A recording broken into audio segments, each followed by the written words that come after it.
What's up, everyone? Welcome to the video. Today we're going to take a look at how to change the battery in this GM key fob.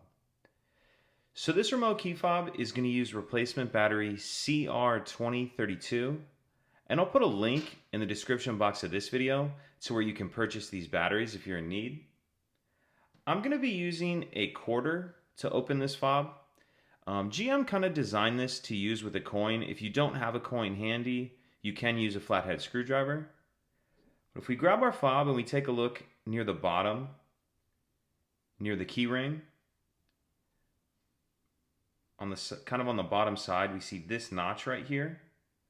What I'm going to do is put the quarter in that notch, and then I'm going to twist it like this, like I'm opening a lock with a key. So put it in that notch, make sure it's all the way in there, and then twist. And then once you get it started, you may need to put the quarter a little further in there. Twist again. And then once it's far enough apart, you can go ahead and pull it apart with your hands. And now we see our battery right here. And for this, you'll need a small flathead screwdriver or even something just small enough with a point in it. We're just trying to fit in this little notch right here. Go in that little notch just to get under the edge of the battery. Get the old battery out of there. We'll grab our new battery, and we want to make sure that we're installing that with the plus side up.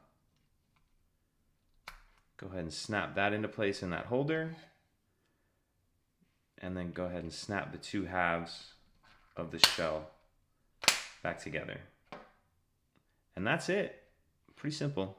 If you have any questions, please let me know. If you could take a second to like and subscribe, it helps us out, and I'd appreciate it. Thank you.